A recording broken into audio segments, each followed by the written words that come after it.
मैं तुम्हारे साथ एक दिन की शादी करूंगा और शादी के दूसरे दिन। जबान संभाल कर जो, जानते नहीं तुम किसके साथ बात कर रहे हो।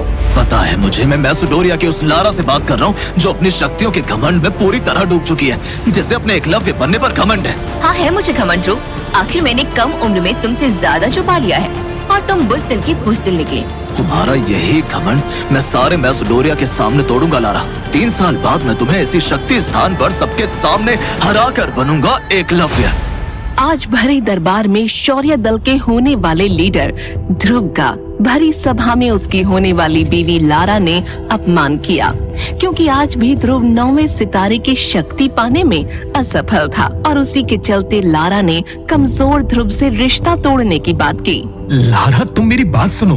अगर तुम ऐसा करोगी तो सारे मैसेडोरिया में हमारी इज्जत उछल जाएगी। ध्रुव के पिता अरेंद्र ने लारा के सामने हाथ जोड़ते हुए उससे अपना ये रुख बदलने को कहा, पर गुस्से और अहंकार में चूर लारा ने ध्रुव के पिता अरेंद्र का भी भरी सभा में अपमान किया। राजा अरेंद्र, तुम्हारे कमजोर बेटे ध्रुव में कमजोरी का कारण तुम भी हो, और ये मत भूलो तुम्हारी वजह से ही ध्रुव की माँ के साथ क्या हुआ था। जैसे ही लारा ने ध्रुव की माँ का नाम भरी सभा में उछाला, गुस्से में आए ध्रुव ने अपने हाथों में अग्नि की ज्वाला को प्रकट कर लारा के ऊपर हमला किया, पर लारा ध्रुव से इतनी ताकतवर थी कि उसने ध्रुव के हमले को सहजता से निपटा दिया। ये देख सारा दरबार फिर से ध्रुव पर हंसने लगा। लो, ये लड़का कमजोर ही रहेगा, लगता है इसके साथ भी वही होगा जो इसकी माँ के साथ हुआ था। दरबार में हो रहे अपमान से खफा होकर ध्रुव वहाँ से भागता हुआ चला गया, पर जाते जाते उसने लारा को 3 साल बाद मुकाबले के लिए धमकी भी दे डाली। पर सबको पता था कि जो ध्रुव इतने सालों में कुछ न कर सका, वो 3 साल में क्या ही करेगा।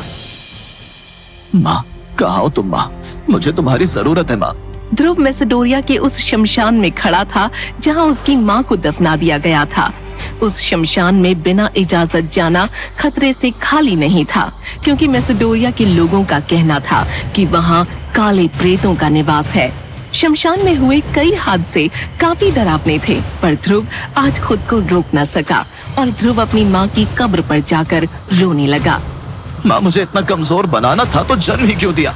क्यों पैदा होते ही मुझे मार नहीं दिया? क्यों माँ, क्यों?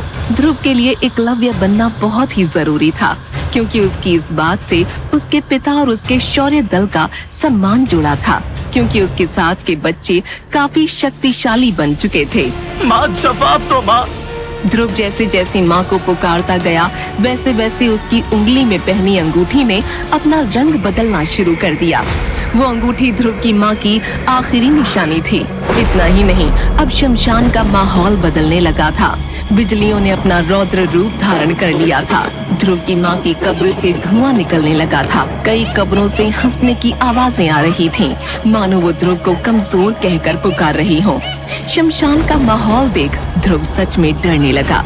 उसका ध्यान अपनी अंगूठी पर गया और जैसे ही ध्रुव ने अंगूठी को छुआ, वैसे ही शमशान में बने बरगद के पेड़ पर एक आत्मा हवा में उड़ती हुई देखी। वो आत्मा एक बूढ़े इंसान की थी। लाल नीली आंखें, लंबे सफेद कफन जैसे कपड़े। ध्रुव सामने का नजारा देख बुरी तरह डर गया। मेरे नजदीक मत आना, मैं तुम्हें मार दूंगा।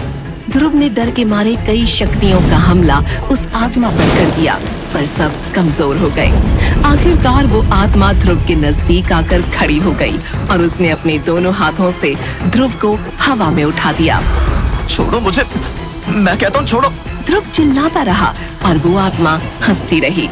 तभी ध्रुव की नजर उस आत्मा के गले में लटके ताबीज पर गई। ये ताबीज तो सबसे शक्तिशाली योद्धा की निशानी है, ये तुम्हारे पास कैसे आया? उस आत्मा ने हंसते हुए ध्रुव से कहा, ये ताबीज तुम्हारी माँ की वजह से मेरे पास आई। क्या तुम मेरी माँ को जानते थे? क्या हुआ था उनके साथ, मुझे बताओ। माँ का नाम सुनते ही ध्रुव शांत हो गया। तभी उस आत्मा ने अपना परिचय देते हुए कहा, मेरा नाम विदुर है और मैं कई वर्षों से तुम्हारी इस अंगूठी में रह रहा था। मैं जानता हूँ तुम्हारी माँ की मृत्यु का कारण, और मैं ये भी जानता हूँ कि तुम्हें एकलव्य बनकर तुम्हारी होने वाली बीवी लारा के साथ मुकाबला करना है। अगर तुम चाहो तो मैं तुम्हें दुनिया का सबसे शक्तिशाली योद्धा बना सकता हूँ। ये बात सुनते ही ध्रुव ने बिना देर किए विदुर को हाँ कह दिया। पर उसके लिए तुम्हें मेरी 3 शर्तों का पालन करना होगा। ध्रुव ने फिर से बिना देर किए विदुर को वादा कर दिया। विदुर ने मन ही मन हंसते हुए ध्रुव के पास जाते हुए कहा, मेरी पहली शर्त है, तुम्हें मुझे अपनी अंगूठी से आजाद करना होगा। मंजूर है। दूसरी शर्त, तुम मुझे करिश्माई शरबत और अमृत धारा की नीलामी में अपने साथ लेकर जाओगे। मंजूर है। ध्रुव ने विदुर की दोनों शर्तों को एक झटके में मान लिया। अब वो तीसरी शर्त सुनने के लिए बेताब था। बताओ मुझे तीसरी शर्त क्या है? तीसरी शर्त बताने से पहले विदुर ने ध्रुव को उसकी माँ का लिखा आखिरी खत उसके हाथों में देते हुए उसे पढ़ने को कहा। जैसे ही ध्रुव ने अपनी माँ का लिखा खत पढ़ा, ध्रुव के पैरों तले जमीन खिसक गई। उसके पैर डगमगाने लगे। तभी विदुर ने ध्रुव से तीसरी शर्त कही। तीसरी शर्त ये है कि तुम्हें अपनी माँ की मौत का बदला लेना होगा और उसके लिए तुम्हें अपनी होने वाली बीवी के साथ शादी की पहली रात। जैसे ही ध्रुव ने तीसरी शर्त सुनी, ध्रुव चिल्लाते हुए शमशान में बेहोश हो गया और जब उसकी आँख खुली तब उसने खुद को अपने कमरे में पाया। उसे समझ ही नहीं आ रहा था कि अभी अभी उसके साथ क्या हुआ। उसका सिर दर्द से फटा जा रहा था। उफ, ये मेरा सर। कौन था वो आदमी जो मेरी मदद करने की बात कर रहा था? ये कैसा डरावना सपना देखा मैंने। कहीं सपने के जरिए माँ मुझसे कुछ कहना तो नहीं चाहती? ध्रुव ये सब सोच ही रहा था कि तभी उसके पिता अरेंद्र कमरे में दाखिल हुए और उससे कहा, ध्रुव, याद तो है ना, आज तुम्हें शक्ति परीक्षण में अपनी शक्तियों का परीक्षण करने जाना है। हाँ बाबा, मुझे याद है। इस बार मैंने बहुत मेहनत की है। मुझे पूरी उम्मीद है कि इस बार मैं एकलव्य जरूर बनूंगा। ठीक है ध्रुव, जाओ और इस बार शक्तियों को बढ़ाकर ही लौटना। विजयी भाव। पृथ्वी से 22 करोड़ मील दूर बसे नीले ग्रह मार्कस पर लोगों के पास अलौकिक शक्तियां थीं। इन अलौकिक शक्तियों को परखने के लिए हर साल एक परीक्षा होती थी, जिससे पता चल सके कि कौन शक्ति के किस स्तर पर है। सभी की शक्तियों को परखने का भी एक बड़ा ही आसान तरीका था। शक्ति चक्र नाम के एक स्तंभ पर हाथ रखते ही वो स्तंभ उस इंसान की शक्तियों का स्तर बता देता था। 1 साल कड़ी मेहनत करने के बाद आज शक्ति चक्र स्तंभ पर ध्रुव को अपनी ताकत परखनी थी। उसने खुद से मन ही मन कहा, इस बार मेरी शक्तियाँ जरूर 9वें स्तर तक फिर से पहुँचेगी। अब कोई मुझे 0 कहकर नहीं बुलाएगा। तभी एक घोषणा ने सबका ध्यान खींचा। ध्रुव को अपनी शक्ति परखने के लिए बुलाया जा रहा था। ध्रुव ने अपनी दाहिनी हथेली शक्ति चक्र स्तंभ पर रखने के लिए आगे बढ़ाई, लेकिन अगली घोषणा ने ध्रुव को अंदर तक तोड़ दिया। जिस बात का डर था वही हुआ।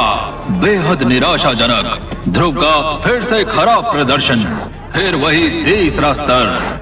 ध्रुव को विश्वास नहीं हो रहा था। उसने खुद से मन ही मन कहा, ये नहीं हो सकता, मैंने इतनी मेहनत की थी। ये सोचते हुए ध्रुव ने एक बार फिर से शक्ति चक्र स्तंभ पर अपना हाथ रखा, मगर फिर से वही जवाब आया। ध्रुव ने कई बार अपना हाथ रखा।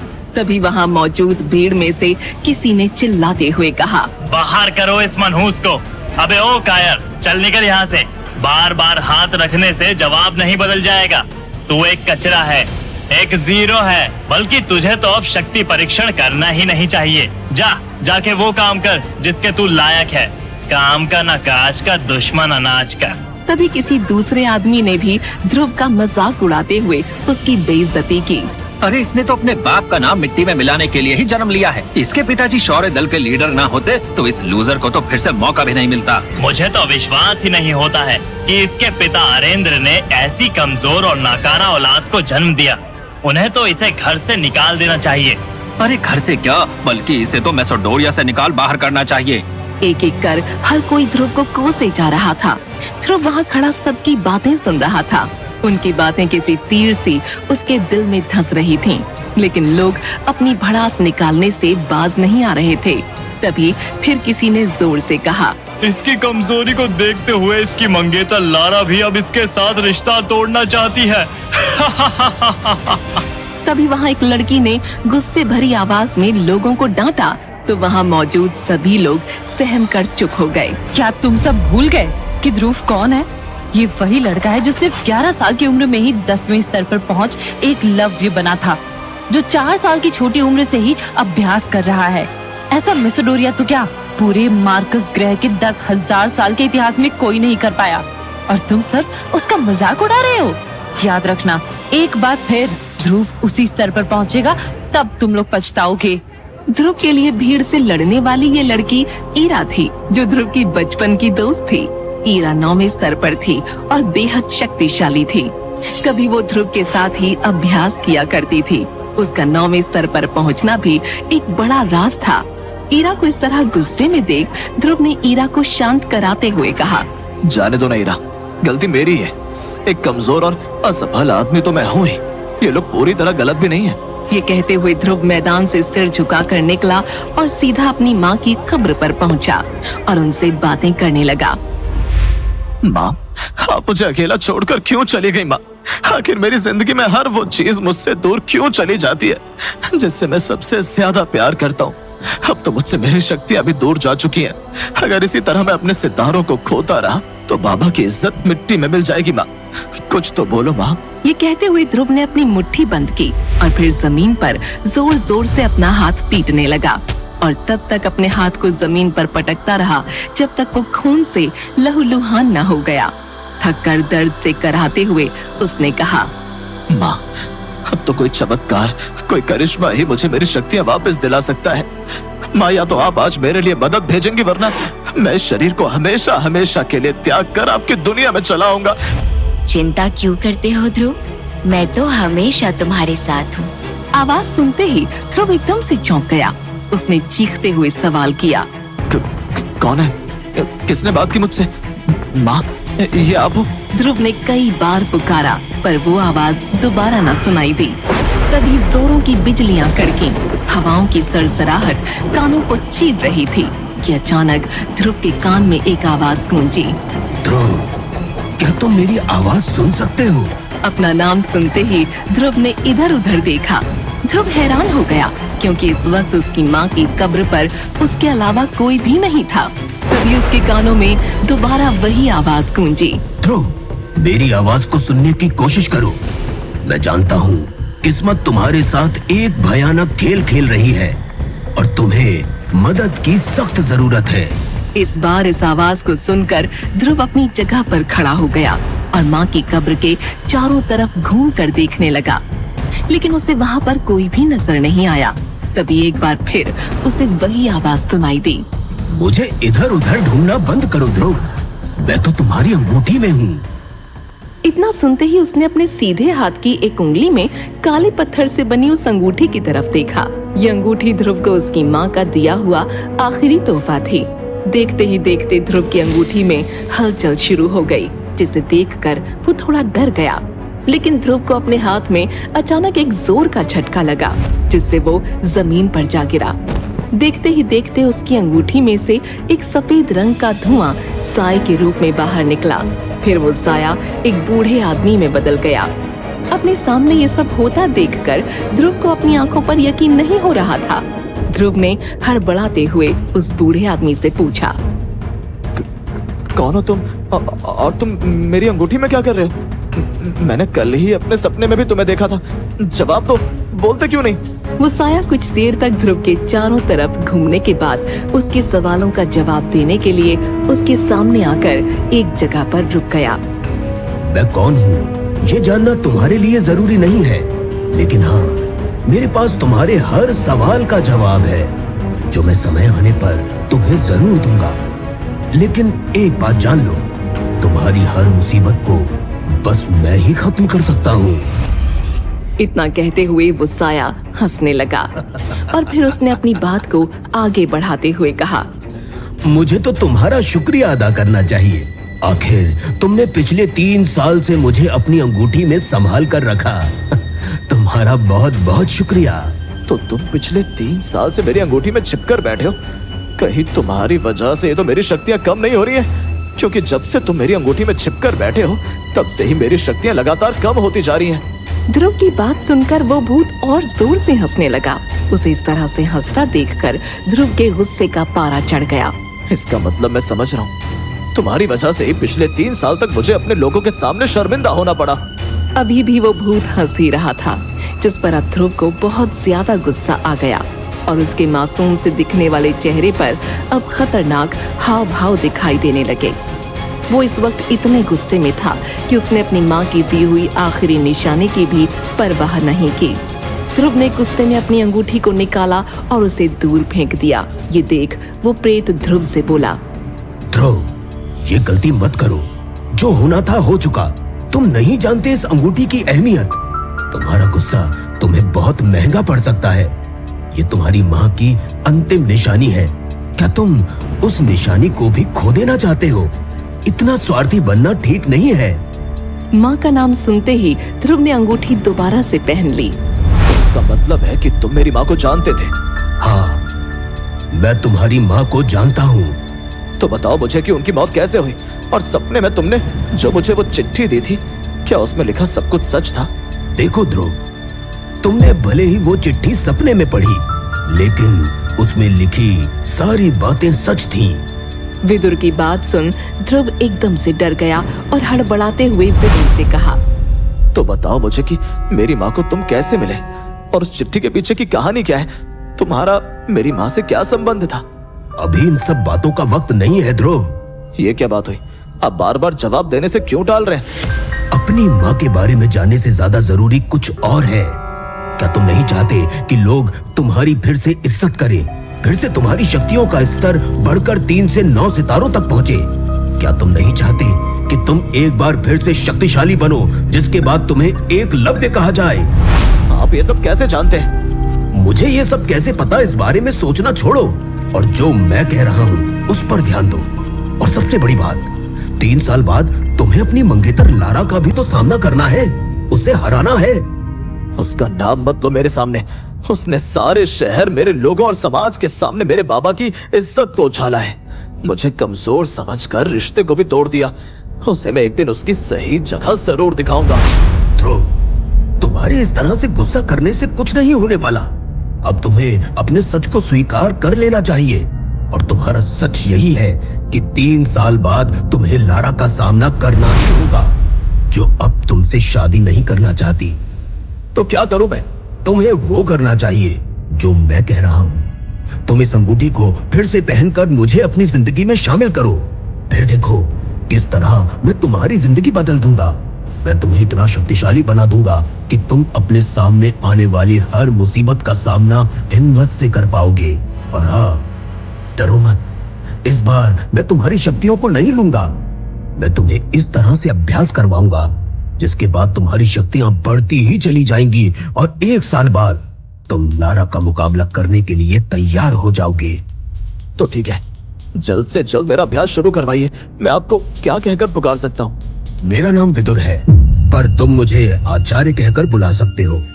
सबसे पहले मैं तुम्हें एक बेहद शक्तिशाली दवा बनाकर दूंगा, जिसे अमृत धारा कहते हैं। उसे पीते ही तुम कठिन से कठिन अभ्यास के लिए भी तैयार हो जाओगे। तुम अपने घर शौर्य महल चलो। मैं आज रात ही तुम्हें वो दवा बनाकर दूंगा। ये कहकर विदुर फिर से ध्रुव की अंगूठी में चला गया, जिसके बाद ध्रुव तुरंत अपने शौर्य महल पहुंचा और जल्दी से अपने कमरे में गया। जिसके बाद विदुर नाम का वो प्रेत झटके से ध्रुव की अंगूठी से बाहर निकला। क्या कर रहे हो आचार्य? बताकर बाहर नहीं आ सकते थे? ये इस तरह से झटके के साथ बाहर आना जरूरी है क्या? मेरे पास बताने का समय नहीं है। मुझे जल्द से जल्द तुम्हें जंग के लिए तैयार करना है। ये कहकर विदुर ने अपना हाथ हवा में लहराया और कुछ मंत्र पढ़े। कुछ देर बाद उसके हाथ में कुछ जड़ी बूटियां थीं, जिन्हें उसने वहीं टेबल पर रखा। और फिर कुछ ही देर में उन सब की मदद से विदुर ने एक बोतल में हरे रंग का पानी तैयार किया, जिसे उसने ध्रुव को पीने के लिए दिया। लो ध्रुव, ये अमृत धारा है, इसे पी लो और कल सुबह से ही तुम अभ्यास के लिए तैयार हो जाओगे। ध्रुव अमृत धारा पीकर सो गया। अगली सुबह जब वो उठा तो उसे अपने अंदर एक अलग ही तरह की ऊर्जा महसूस हुई। विदुर उसके बगल में पहले से ही ध्यान लगा कर बैठा था। ध्रुव के उठते ही उसने कहा, ध्रुव, जल्दी से तैयार होकर पहाड़ी की ओर चलो। वहाँ पर कोई भी नहीं होगा और आज से तुम्हारा अभ्यास शुरू होगा। ध्रुव विदुर के साथ पहाड़ी पर पहुंचा। वहां पहुंचते ही विदुर ने ध्रुव को एक पेड़ से बांध दिया। अब क्या कर रहे हैं आचार्य? मैं जो कर रहा हूँ उसका असर जल्द तुम्हें अपने शरीर में नजर आएगा। थोड़ी ही देर में विदुर के हाथों में एक कांटों से भरा चाबुक था और उस चाबुक से लगातार ध्रुव के शरीर पर वार होने लगे। ध्रुव जोर जोर से चीख रहा था, पर वो चाबुक तब तक ध्रुव के शरीर पर वार करता रहा जब तक कि वो बेहोश नहीं हो गया। थोड़ी देर बाद जब ध्रुव उठा तो विदुर ने उसे फिर से बोतल में रखी वो अमृत धारा पिलाई। ध्रुव को महसूस हुआ कि उसका शरीर अब पहले से ज्यादा शक्तिशाली हो गया है। यहाँ तक कि उसके शरीर पर चाबुक से हुए सारे चोट के निशान भी गायब थे। ध्रुव अपने अंदर काफी ज्यादा एनर्जी महसूस कर पा रहा था। आज के लिए इतना काफी है ध्रुव, चलो वापस चलते हैं। ध्रुव वापस अपनी माँ की कब्र पर पहुंचा। इस समय विदुर उसकी अंगूठी में नहीं था, इसलिए वो अपनी माँ से खुलकर बातें कर पा रहा था। माँ, तूने मेरी सुन ली माँ। आखिर तूने विदुर के रूप में अपनी मदद भेजी है ना, लेकिन मुझे समझ नहीं आ रहा कि ये आदमी कैसे मेरी शक्तियाँ बढ़ाएगा। ये तो मुझसे बहुत कठोर अभ्यास करवा रहा है। मुझे तो डर है कि कहीं मैं इस अभ्यास के दौरान मर ना जाऊं, पर मुझे पूरा यकीन है कि तू जरूर मेरे साथ कुछ अच्छा ही करेगी। ध्रुव अपनी माँ से बातें कर ही रहा था कि अचानक उसे किसी लड़की के हंसने की आवाज सुनाई दी। ध्रुव जैसे ही पीछे पलटा तो उसने देखा कि वहाँ लारा खड़ी थी। लारा ने मजाक उड़ाते हुए ध्रुव से कहा, जीते जी तो माँ के पल्लू में छुपे रहते थे ध्रुव, अब मरने के बाद भी उन्हें चैन से नहीं रहने दे रहे हो। कितना दुख होता होगा तुम्हारी माँ को कि उन्होंने कैसे कमजोर और लाचार बेटे को जन्म दिया। लारा की ताने भरी बातें सुन ध्रुव आग बबूला हो गया। उसने लारा पर हमला करने के बारे में सोचा, लेकिन तभी अंगूठी से उसे विदुर की आवाज आई, जो वापस उसकी अंगूठी में आ चुका था। रुक जाओ ध्रुव, ऐसी गलती मत करना। अभी तुम लारा का सामना करने के लिए तैयार नहीं हो। ध्रुव को पीछे हटता देख लारा हंसने लगी और एक बार फिर उसका मजाक उड़ाते हुए उसने कहा, क्या हो गया ध्रुव, क्या तुम्हें डर लग रहा है? जोश में होश खो दोगी तो बाद में पछताने का मौका भी नहीं मिलेगा। ये कहकर लारा वहाँ से चली गई, जिसके बाद ध्रुव ने विदुर से पूछा, आपने मुझे क्यों रोका? आज भले मेरी जान चली जाती, लेकिन मैं उस लारा को सबक जरूर सिखाता। शांत हो जाओ ध्रुव, सही समय आने पर पहला वार तुम ही करना, क्योंकि तब जगह भी तुम्हारी होगी, वक्त भी तुम्हारा होगा और फैसला भी तुम ही करोगे। विदुर ने ध्रुव का अभ्यास जारी रखा। विदुर की मदद से ध्रुव ने अपनी शक्तियों को 7वें स्तर तक पहुंचा दिया। अब आगे बढ़ने के लिए उसे अलग तरह के अभ्यास की जरूरत थी, जिसके लिए ध्रुव को एक परीक्षा पास करनी थी। ध्रुव परीक्षा के मैदान में पहुंच चुका था। इस परीक्षा को यूथ सेरेमनी के नाम से जाना जाता है। ग्राउंड में मौजूद सभी लोगों को नजरअंदाज करते हुए ध्रुव धीरे धीरे शक्ति स्तंभ की ओर बढ़ा। ध्रुव ने जैसे ही अपना हाथ रखा, सभी लोग हैरान रह गए। एक घोषणा हुई, ध्रुव का शानदार प्रदर्शन 8वां स्तर। ये देख वहाँ मौजूद सभी लोग हैरान थे। ध्रुव के पिता अरेंद्र की निगरानी में ये यूथ सेरेमनी करवाई जा रही थी। मैदान में मौजूद लोगों को लगा कि कहीं ध्रुव के इतने अच्छे नतीजे के पीछे उसके पिता की कोई चाल तो नहीं। लोग अरेंद्र को बहुत सालों से जानते थे, लेकिन फिर भी उन्हें ये शक था कि शायद अपने बेटे के लिए अरेंद्र ने कोई खेल खेला है। ध्रुव ने दोबारा अपना हाथ शक्ति स्तंभ पर रखा। उसकी दूर की बहन सानवी नतीजा जानने के लिए बेचैन होने लगी और इसी बेचैनी में उसने पीछे मुड़कर अपने सगे भाई सनी से सवाल किया, क्या सच में ये 8वें स्तर तक पहुंच गया है? सानवी ये सवाल इसलिए कर रही थी क्योंकि उसे भी ध्रुव के नतीजे पर शक था। अपनी बहन के मुंह से ध्रुव का जिक्र सुन सनी ने कहा, हाँ, लेकिन मुझे अभी भी लगता है कि उसने धोखेबाजी की है, नहीं तो कैसे कोई 1 साल में 5 स्तर की छलांग मार सकता है। जब तक मैं खुद अपनी आंखों से नतीजा नहीं देख लेती, तब तक भरोसा नहीं करूंगी। ध्रुव ने अगर पिछली बार धोखा किया भी होगा, तो इस बार वो बच नहीं पाएगा, क्योंकि महादक्ष बुजुर्ग ने खुद शक्ति स्तंभ की जांच की है। इसके पहले कि वो अपनी बात खत्म कर पाती, उसने स्तंभ पर चमकते हुए शब्द देख लिए। शक्ति स्तंभ पर सुनहरे अक्षरों में लिखा था, रैंक 0, स्तर 8। ये देख मैदान में मौजूद सभी लोग एकदम शांत हो गए। कुछ देर पहले मैदान में जो हलचल मची थी, वो अब सन्नाटे में बदल चुकी थी। मंच पर बैठे अरेंद्र ने भी स्तंभ पर लिखे सुनहरे शब्दों को पढ़ा और इस बात की खुशी मनाई कि उन्होंने एक शेर को पैदा किया था। उन्होंने अपनी परवरिश पर नाज करते हुए खुद से कहा, मेरा बेटा एक दिन पूरे मार्कस में मेरा नाम रोशन करेगा। मंच से थोड़ी दूरी पर सानवी हैरान होकर शक्ति स्तंभ को देख रही थी। अचानक उसने सनी से चिल्लाते हुए कहा, तुम तो कह रहे थे इसके पास 7 सितारे हैं, तो फिर ये 8 सितारे पर कैसे पहुंच गया? 7 ही थे, लेकिन पता नहीं 8 कैसे हो गया। आखिर ये ऐसा कर क्या रहा है जो इतनी जल्दी इसके सितारे बढ़ रहे हैं? ध्रुव के नतीजे से सनी भी परेशान हो गया था। उसने परेशानी में ईरा की तरफ देखा, जो इस वक्त ध्रुव को देखकर बहुत खुश दिख रही थी। ईरा खुशी के मारे तालियां बजा रही थी। ये देखते हुए सनी ने बहुत ज्यादा गुस्से में कहा, मैं इस ध्रुव को नहीं छोड़ूंगा। सनी ईरा को दिल से पसंद करता था, लेकिन ईरा उसे पूरी तरह से नजरअंदाज करती थी। इस वक्त सनी के दिल में जलन की आग धधक रही थी। तभी मंच पर से महादक्ष बुजुर्ग ने कहा, सब लोग ध्यान दीजिए, ध्रुव का टेस्ट खत्म हो चुका है। अब हर बार की तरह यहाँ मौजूद कोई भी कम रैंक वाला ध्रुव को चैलेंज कर सकता है। क्या कोई आगे आकर ऐसा करना चाहता है? ध्रुव अभी भी मंच पर ही खड़ा था। ध्रुव ने खुद से फुसफुसाते हुए कहा, सब डरपोक है। अरे कोई तो आगे आओ, मेरे अंदर 3 साल की भड़ास भरी है। सनी ध्रुव को बिल्कुल पसंद नहीं करता था। सनी मंच की तरफ बढ़ रहा था कि किसी ने उसे रोक लिया। सनी ने मुड़कर देखा तो उसकी बहन सानवी वहाँ खड़ी थी। सनी को समझ नहीं आया कि आखिर उसकी बहन उसे क्यों रोक रही थी। क्या हो गया, क्यों रोक रही हो मुझे? तुम्हारा दिमाग तो ठीक है। अरे वो 8वें स्तर पर है, कैसे जीत पाओगे उससे? सबके सामने तुम्हारी और हमारे परिवार की इज्जत मिट्टी में मिल जाएगी। ध्रुव को चैलेंज करने का ख्याल दिमाग से निकाल दो। अपनी बहन की चिंता भरी आवाज सुनकर सनी कुछ पल के लिए तो रुक गया, लेकिन जैसे ही उसकी नजर ईरा पर पड़ी, सनी ने अपने दांत पीसते हुए सानवी का हाथ झटका और गुस्से में कहा, तो क्या हुआ? मुझे 8 सितारे मिले, 1 साल बीत गया है। तुम्हें ऐसा क्यों लगता है कि वो मुझे हरा पाएगा? उसे तो 8 सितारे अभी अभी मिले हैं। सानवी समझ गई कि उसके भाई के गुस्से की वजह उसकी जलन थी। तभी सानवी ने एक छोटे से थैले में से एक हरे रंग की गोली निकाली। उसने अपने आसपास एक नजर घुमाई, फिर उसने वो गोली चुपके से सनी को पकड़ा दी और उसके कानों में फुसफुसाते हुए कहा, ये रैंक 2 की गोली है। इसे करिश्माई शरबत से बनाया गया है। इसे खाते ही तुम्हारे अंदर कुछ देर के लिए 10वें स्तर वाले एकलव्य रैंक की शक्तियाँ आ जाएंगी।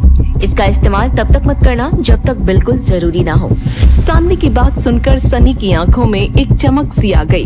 उसने उस हरी गोली को देखते हुए कहा, इस गोली की मदद से मैं ध्रुव को उसकी असली जगह दिखा दूंगा। मैं ध्रुव को जान से मार डालूंगा। फिर ईरा के साथ शादी करने से मुझे कोई नहीं रोक पाएगा। इसके बाद सनी और ध्रुव के बीच एक घमासान जंग शुरू हुई। ध्रुव शुरू से ही सनी पर भारी पड़ रहा था। सनी जैसे ही ध्रुव के हाथ के पास आया, ध्रुव ने तुरंत अपने हाथ बंद कर लिए, जिससे सनी थोड़ी दूर जाकर गिरा। लेकिन जमीन पर गिरने से सनी को कोई फर्क नहीं पड़ा। सनी और ध्रुव आमने सामने थे और जैसे ही दोनों के हाथ एक दूसरे से टकराए, मैदान में एक तेज धमाका हुआ। उस धमाके से वहाँ मौजूद सभी लोग डर गए। फिर जैसे जैसे धमाके का धुआं छटना शुरू हुआ, लोगों ने देखा कि सनी ध्रुव से करीब 10 मीटर दूर एक पत्थर के पास गिरा हुआ था। उसका चेहरा धमाके से काला हो चुका था और वो बेहोशी की हालत में लग रहा था। ध्रुव सनी के पास चलकर आया और उसे जमीन पर बेहोश पड़ा देख उससे कहा, तुम हार गए सनी। लेकिन तभी सनी अचानक उठकर खड़ा हो गया। उसे देखकर ऐसा लग ही नहीं रहा था कि कुछ देर पहले उसने किसी से लड़ाई भी की थी। फिर उसने अपनी मुट्ठियां बंद करते हुए अपने पैर को जोर से जमीन पर पटका। ये इशारा था कि लड़ाई अभी खत्म नहीं हुई थी। उसकी कलाइयों में शक्ति घूमने लगी और अचानक वो जोर से गुर्राया। फिर उसने ध्रुव की तरफ देखा और उसे देखते ही सनी का गुस्सा और ज्यादा बढ़ गया। उसने अपने मुंह पर से खून पोंछते हुए चिल्लाकर कहा, ध्रुव, अब तेरी खैर नहीं, आज तू मेरे हाथों मरेगा। ये कहकर वो तेजी से ध्रुव की तरफ भागा, जिसे देख महादक्ष बुजुर्ग ने उसे रोकने की कोशिश की। ठहर जाओ सनी। लेकिन सनी को उनकी बात सुनाई नहीं दे रही थी। इस वक्त उसके दिमाग में सिर्फ गुस्सा सवार था, जिसकी वजह से वो ध्रुव की ओर पागल सांड की तरह भाग रहा था। असल में सनी ने सानवी की दी हुई गोली खा ली थी और अब उसमें इतनी ताकत आ गई थी जितनी शायद उसने पहले कभी महसूस नहीं की थी। सनी का चमकता चेहरा और उसके आसपास मंडराती शक्तियों को देख तजुर्बेकार लोगों ने अंदाजा लगा लिया था कि उसके अंदर अचानक से एकलव्य रैंक जैसी ताकत आ गई है। हैरानी में महादक्ष ने फुसफुसाते हुए कहा, इस लड़के ने तो करिश्माई गोली खाई है। अरिंद्र समझ गया था कि ये कमाल गोली का ही था। अरिंद्र ने बहुत ही गुस्से में कहा, सनी एक धोखेबाज है। ये कहते हुए अरिंद्र ने अपना हाथ सामने रखी टेबल पर जोर से दे मारा। उनकी आंखें गुस्से से लाल हो रखी थीं और इसी गुस्से के साथ उन्होंने वहाँ बैठे बुजुर्ग से कहा, अगर मेरे बेटे को कुछ हुआ तो मैं तुम्हारे पोते के साथ साथ पूरे शौर्य दल का सर्वनाश कर दूंगा। बुजुर्ग के माथे पर शिकन आ गई। वो जानते थे कि अरिंद्र उनके दल का सबसे काबिल योद्धा था और उसके गुस्से को शांत कराना बिल्कुल आसान नहीं था। महादक्ष बुजुर्ग ने एक बार फिर सनी को रोकने की कोशिश की, लेकिन सनी ने गुस्से में उन्हें नजरअंदाज कर दिया। वो अब ध्रुव के बिल्कुल पास पहुंच गया था और उसने अपने दोनों हाथों से ध्रुव की तरफ बहुत जोर से वार किया। सनी के हाथ अपने चेहरे के पास आते देख ध्रुव तुरंत नीचे झुककर उससे बचा। फिर जैसे ही सनी और ध्रुव दोनों की मुट्ठियां एक दूसरे से टकराईं, एक बार फिर से धमाका हुआ। धुआं छटने पर सबने देखा कि सनी के मुंह से फिर से खून आने लगा। ध्रुव ने गुस्से में अपनी शक्तियों को इकट्ठा कर सनी पर एक बार फिर से जोर से हमला किया। ध्रुव ने जैसे ही सनी पर हमला किया, सनी किसी पत्ते की तरह उड़ता हुआ मैदान के एक कोने में जा गिरा। ईरा ने अपने हाथों से अपना मुंह छुपा लिया था। उसने मन ही मन सोचा, आखिर ये कौन से स्तर की तकनीक थी? क्लास 2? लेकिन ये कैसे हो सकता है? क्लास 2 की तकनीक सीखना बहुत ज्यादा मुश्किल है। अरिंद्र भी ध्रुव के बारे में ही सोच रहे थे। तभी उन्होंने एक गहरी सांस लेते हुए खुद से कहा, शायद कोई मेरी पीठ पीछे ध्रुव को अभ्यास करवा रहा है, लेकिन वो कौन हो सकता है? कहीं ईरा तो ध्रुव को अभ्यास नहीं करवा रही। लेकिन अरिंद्र ये बिल्कुल नहीं जानते थे कि सच उनकी आंखों से बहुत दूर एक छोटी सी अंगूठी में छिपा हुआ है। तभी सानवी ने चीखते हुए ध्रुव से कहा, वहीं रुक जाओ ध्रुव। ये सुनकर ध्रुव ने पलट कर देखा कि आखिर कौन है जो उसे पुकार रहा है। तभी उसे दिखा कि सानवी खून से रंगे हाथों के साथ ध्रुव की ओर चलते हुए आ रही थी। उसकी आंखों में गुस्सा और आवाज में बदले की भावना थी। ये देख मंच पर से बुजुर्ग ने आवाज लगाई, सानवी, अब तुम क्या चाहती हो? लेकिन सानवी ने बुजुर्ग की बात को नजरअंदाज कर ध्रुव से कहा, तुम अपने ही भाई को इतनी बेरहमी से कैसे मार सकते हो? सानवी की बात सुनकर ध्रुव को हंसी आ गई। उसने मुस्कुराते हुए सानवी से कहा, क्या कहा? भाई का रिश्ता तो इसने तभी खत्म कर दिया था जब इसने चैलेंज के कानून तोड़े। तुम्हें क्या लगता है किसी ने नहीं देखा उसने क्या किया? उसने एक बार चैलेंज हारने के बाद धोखे और फरेब का अपना रास्ता अपनाया। हम सब जानते हैं कि इसने करिश्माई गोली खाई जिससे इसकी ताकत इतनी बढ़ गई। क्या गोली खाते वक्त उसे मेरा ख्याल नहीं आया? अगर उसकी जगह मैं जमीन पर पड़ा होता तो क्या सनी से भी तुम इतना ही गुस्सा होती? एक बार बहन की नजरों से नहीं बल्कि शौर्य दल की सदस्य की नजरों से देखो और फिर बताओ गलती किसकी थी? ध्रुव के सवाल सुन सानवी थोड़ा सा सहम गई, लेकिन उसका गुस्सा शांत नहीं हुआ। उसने उसी गुस्से के साथ ध्रुव की आंखों में देखते हुए कहा, मैं सिर्फ इतना जानती हूँ कि तुमने मेरे भाई को जख्मी किया है और इसलिए अब मैं तुमसे मुकाबला करना चाहती हूँ। अगर हिम्मत है तो मेरी चुनौती स्वीकार करो। ध्रुव के दिमाग में इस वक्त बहुत कुछ चल रहा था। उसने सोचा, क्या सानवी पागल हो गई है? कुछ देर पहले उसके भाई से लड़ाई की जिसके कारण थकान हो गई थी और अब अपनी हिम्मत साबित करने के लिए एकलव्य रैंक की 3 सितारों वाली लड़की से लड़ना होगा जिसका नतीजा सिर्फ हार ही होगा। लेकिन ध्रुव को उकसाते हुए सानवी ने आगे कहा, क्या तुम एक लड़की की चुनौती से घबरा गए? क्या मैसेडोनिया का शिरोमणि एक लड़की से डर गया? ध्रुव को समझ आ रहा था कि सानवी उसे उकसाने की कोशिश कर रही है, लेकिन अब बात उसकी इज्जत की थी क्योंकि सानवी ने सभी के सामने ध्रुव को ललकारा था। ध्रुव ने चुनौती स्वीकार करने के लिए जैसे ही अपना कदम बढ़ाया, उसे अपने पीछे किसी के हंसने की आवाज सुनाई दी। ईरा हंसते हुए उसके पास आ रही थी। ईरा जैसे ही ध्रुव के पास पहुंची, उसने सानवी को देखते हुए कहा, सानवी, तुम देख रही हो कि ध्रुव इतना थक चुका है, फिर भी तुम उसे चैलेंज कर रही हो। ये तो एक थके आदमी का फायदा उठाना हुआ। अगर तुम सच में लड़ना चाहती हो तो क्यों ना मेरे साथ दो हाथ हो जाए। ईरा की बात सुन ध्रुव ने उसे पीछे करते हुए कहा, तुम्हें यहाँ आने की क्या जरूरत थी ईरा? ईरा ने ध्रुव की बात का कोई जवाब नहीं दिया और चुपचाप सानवी को देखती रही। फिर उसने भी सानवी को उकसाना शुरू किया। सानवी, एक तो तुम ध्रुव से उम्र में भी बड़ी हो और ऊपर से अभ्यास के लिए एकेडमी भी गई हो। अगर तुम्हारी इतनी ही हारने की इच्छा हो रही है तो मुझे तुम्हें हराकर बहुत खुशी मिलेगी। ईरा की बात सुनकर सानवी थोड़ी परेशान हो गई। फिर उसने ध्रुव की तरफ देखते हुए कहा, ध्रुव, तुम कब तक लड़कियों के पीछे छिपते रहोगे? लेकिन तभी मंच पर से बुजुर्ग ने चिल्लाते हुए कहा, बस करो। बुजुर्ग की आवाज सुन तीनों अचानक अपनी जगह पर रुक गए। ये देख बुजुर्ग उन लोगों के पास आए और उन्होंने सानवी को डांटते हुए कहा, सानवी, तुम्हें किसी को भी चुनौती देने का कोई अधिकार नहीं है। तुरंत वापस लौट जाओ। अगर तुम इसी तरह से यूथ सेरेमनी में अड़ंगा डालती रहोगी तो नियम के मुताबिक पूरे महीने के लिए तुम्हें घर में कैद कर दिया जाएगा। ध्रुव के सामने खड़ी सानवी बुजुर्ग की बात सुनकर निराश हो गई। उसने गुस्से में अपना पैर जोर से जमीन पर मारते हुए ध्रुव से कहा, मैं तुम्हें देख लूंगी ध्रुव, अपना बदला लेकर रहूंगी, याद रखना। ये कहकर सानवी भी पलट कर वहाँ से चली गई। उसका गुस्से से भरा चेहरा देख ध्रुव को थोड़ी हंसी आ गई थी। वहीं महादक्ष बुजुर्ग ने भी राहत की सांस लेते हुए मंच पर खड़े होकर चिल्लाते हुए कहा, सनी ने चुनौती के दौरान करिश्माई गोली खाकर फरेब किया है, इसलिए आज से अगले 3 महीने तक उसे घर में कैद रहना होगा और इस चुनौती का विजेता ध्रुव है। मैदान को खाली होता देख ध्रुव ने एक राहत की सांस ली। वो चुपचाप चलते हुए बाहर जाने लगा। तभी उसे ईरा की आवाज सुनाई पड़ी, ध्रुव, आज तो तुमने कमाल ही कर दिया। तुम्हें देखकर लोगों का मुंह खुला का खुला ही रह गया था। तुम तो छुपे रुस्तम निकले। इतनी अच्छी तकनीकें कहाँ से सीखी तुमने?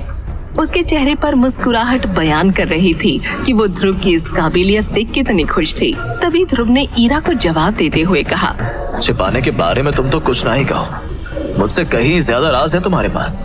ये कहते हुए ध्रुव मुस्कुरा रहा था क्योंकि उसकी अंगूठी में बैठे विदुर ने बताया था कि ईरा कोई बड़ा राज उससे छुपा रही है और उसकी शक्तियों का राज कोई नहीं जानता, क्योंकि ईरा केवल 15 साल की उम्र में ही एकलव्य बन चुकी थी। यूथ सेरेमनी के खत्म हो जाने के बाद ध्रुव से मिलने उसके पिता अरेंद्र आए। उन्होंने देखा कि ध्रुव आराम से कमरे में सो रहा है। उन्हें पता था कि आज यूथ सेरेमनी में सनी ने कैसे उनके बेटे के साथ छल किया। अपने बेटे को इस हालत में देखकर अरेंद्र ध्रुव के पास आकर बैठ गए और उन्होंने कहा, बेटा, मैं जानता हूँ कि आज तुम्हारे साथ सनी ने धोखा किया है। ये दुनिया ऐसे धोखेबाजों से भरी हुई है। तुम्हारी माँ की मौत का राज ढूंढने की जो तुम कोशिश कर रहे हो, आज मैं तुम्हें सच बताता हूँ। अरेंद्र ने ध्रुव को याद करवाया कि इससे भी बड़ी धोखेबाजी ध्रुव और अरेंद्र के साथ अरेंद्र की ही भाई ने की थी। अरेंद्र को वो काला दिन याद आया जब शौर्य महल की गद्दी हथियाने के लिए अरेंद्र के भाई भैरवा ने एक गंदा खेल खेला था। उस दिन अरेंद्र जैसे ही अपने महल में पहुंचे, उनको विश्वास ही नहीं हुआ कि उनका भाई, जिसे उन्होंने शौर्य दल का सेनापति बनाना था, वो उनकी राज गद्दी पर बैठा हुआ था। अरेंद्र ने भैरवा को देख तेज आवाज में कहा, सेनापति भैरवा, तुम्हारी हिम्मत कैसे हुई सिंहासन पर बैठने की? क्या तुम्हें अपनी जान से प्यार नहीं? हिम्मत हिम्मत तो तूने की थी, एक छोटा भाई होकर इस सिंहासन पर बैठने की, और इस हिम्मत को कहते हैं गलती। आज वही हिम्मत से मैंने तेरी शक्तिशाली महारानी को भी मौत के घाट उतार दिया। अब ये साम्राज्य भी मेरा, ये सेना और लोग भी मेरे, और ये सिंहासन भी मेरा। और अब तू राजा नहीं, बल्कि अब तू है मेरा गुलाम। दरबार में मौजूद सभी सिपाही और भैरवा अरेंद्र का मजाक उड़ाते हुए हंसने लगे। अरेंद्र को यकीन नहीं हो रहा था कि उसका वफादार भैरवा उसके साथ इतना बड़ा विश्वासघात करेगा। बकवास बंद कर भैरवा, इन मुट्ठी भर सिपाहियों की दम पर कुछ भी मत बोल। महारानी माधवी कहाँ है? मेरे एक इशारे पर पल भर में तेरी गर्दन धड़ से अलग हो जाएगी। महारानी? अरे उसे तो मैं कब का मौत की नींद सुला चुका हूँ। पूरे साम्राज्य में खोज के देख लो, आखिर कहाँ है तुम्हारी महारानी? तुम्हारे जैसा आदमी महारानी की धूल बराबर भी नहीं है। जरूर तुमने धोखे से महारानी को कहीं छुपा दिया है। समझ सकता हूँ अरेंद्र, तू सदमे में है, इसलिए भरोसा नहीं कर पा रहा है कि रानी की सांसें अब थम चुकी है। भैरवा, तू चाहे जितनी साजिशें रच ले, भूल मत कि तूने ये राज सिंहासन धोखे से पाया है। सैनिकों, अभी इस इंसान को यहाँ से उठाकर ले जाओ। अरेंद्र, तुम्हारा राजपाट चला गया, फिर भी जुबान चल रही है। जब मैंने तुम्हारी शक्तिशाली महारानी को मार डाला, जिसके दम पर तुम राजा बने बैठे थे, तो अब तुम मेरा क्या ही कर लोगे। भैरवा, मेरा बेटा ध्रुव अभी जिंदा है। वो तुझको तेरे किए की सजा जरूर देगा, क्योंकि वही है इस सिंहासन का असली हकदार। अच्छा, तुम्हारा वो बेटा जो तुम दबा कर जाने कहाँ भाग गया है, वो मुझे मारेगा? वो तो एक भगोड़ा है। अरे जब तुम्हारी महारानी कुछ ना कर सकी, तो तुम्हारा बेटा मेरा क्या ही कर लेगा। मेरा एहसान मानो कि अब तक तुम जिंदा हो। जाओ, जाकर अपने बचे हुए दिन कैद खाने में काटो। अगर मुझे गुस्सा दिलाया तो मैं अभी इसी वक्त तुम्हारी जान ले लूंगा। भैरवा ने दहकती हुई आंखों से अरेंद्र को देखते हुए जब चेतावनी दी तो अरेंद्र डर गया। उसने मन ही मन कहा, हे भगवान, मेरे ध्रुव की रक्षा करना। मुझे पूरी उम्मीद है कि वो जहाँ भी होगा सुरक्षित होगा। भैरवा ने अपने साथियों के साथ मिलकर विद्रोह कर दिया और खुद को शौर्य महल का राजा घोषित कर दिया। उसने राजा अरेंद्र का साथ देने वाले एक एक मंत्री और सैनिक का सर काट डाला और अफवाह फैलाती कि उसने बेहद शक्तिशाली महारानी को भी मार डाला। जब महारानी के किसी वफादार को भैरवा के विद्रोह का पता चला तो उसने सबसे पहले ध्रुव को इसकी खबर दी। राजकुमार ध्रुव, आपको जल्द से जल्द मैसेडोरिया छोड़ना होगा। शौर्य महल पर भैरवा ने विद्रोह कर कब्जा कर लिया है और एक एक इंसान का सर धड़ से अलग कर रहा है। क्या बेकार की बातें कर रहे हो? तुम होश में तो हो? मैं जानता हूँ कि आपको इस बात पर विश्वास नहीं होगा, लेकिन यही सच है। आप तो जानते हैं मैं महारानी का पुराना वफादार हूँ। उन्हें शायद पहले ही इस बात का शक था, इसीलिए महारानी ने मुझे आपके नाम ये चिट्ठी दी थी और ऐसे हालात होने पर आपको इसे देने के लिए कहा था।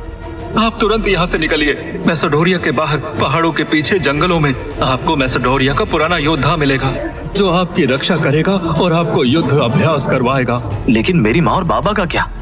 उनकी चिंता आप मत करिए। इस वक्त आपका सुरक्षित होना सबसे ज्यादा जरूरी है, क्योंकि ओहान साम्राज्य की पूरी उम्मीद अब आप पर ही टिकी है।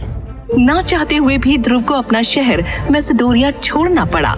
उसने मन ही मन खुद से कहा, भैरवा, मैं जल्द तेरा काल बनकर लौटूंगा।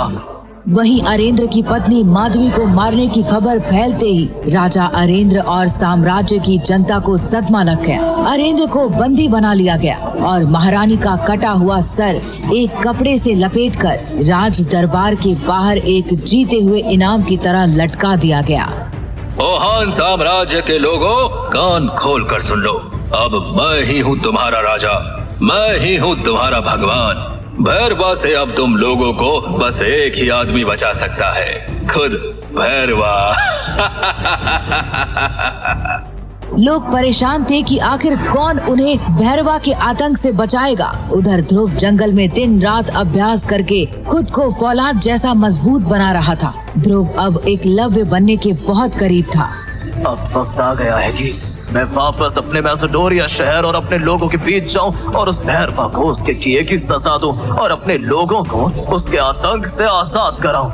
ध्रुव बचपन से ही शौर्य महल में रहा था और उसे महल के सभी खुफिया रास्तों के बारे में पता था। एक रात जब महल में भैरवा के जन्मदिन का जश्न मनाया जा रहा था, उसी रात ध्रुव खुफिया रास्ते से महल में दाखिल हो गया। बिस्तर पर सो रहे भैरवा को ध्रुव ने तलवार से चीर दिया। ये करते ही ध्रुव की आंखें भर आई, क्योंकि वो जानता था कि आज वो अपने पिताजी को मिल पाएगा। अगले ही पल ध्रुव के हाथ पर एक तलवार से वार हुआ। आ गए ध्रुव, मुझे तुम्हारा ही इंतजार था। मेरी ये तलवार कब से तुम्हारे खून की प्यासी है। तुम्हें क्या लगा कि तुमने इतनी आसानी से मुझे मार दिया? छल करने में तुझसे आगे कोई नहीं है। ये तो तुझे पता चल ही जाएगा भैरवा कि आज किसके खून की प्यास बुझेगी। कहते हुए ध्रुव ने अपनी पूरी शक्तियों को इकट्ठा करके एक आग का गोला भैरवा की ओर फेंका। भैरवा ने किसी तरह तलवार की मदद से खुद को उस गोले से बचाया। ध्रुव ने कई तरह की युद्ध टेक्निक से भैरवा पर हमला किया, पर भैरवा हर बार खुद को बचा ले रहा था। आखिर में ध्रुव ने अपनी तिलस्मी तलवार निकाली। भैरवा, अब तुझे मेरे वार से कोई नहीं बचा पाएगा। आजा बच्चे, एक बार और कोशिश कर ले। ध्रुव और भैरवा की तलवारें आपस में टकराते ही जोर की बिजली कड़की। भैरवा ने सपने में भी नहीं सोचा था कि ध्रुव उस पर भारी पड़ेगा।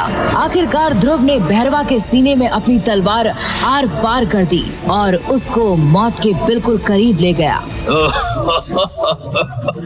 अगर तूने मुझे जिंदा छोड़ दिया तो अपनी माँ का मरा हुआ चेहरा देखोगे।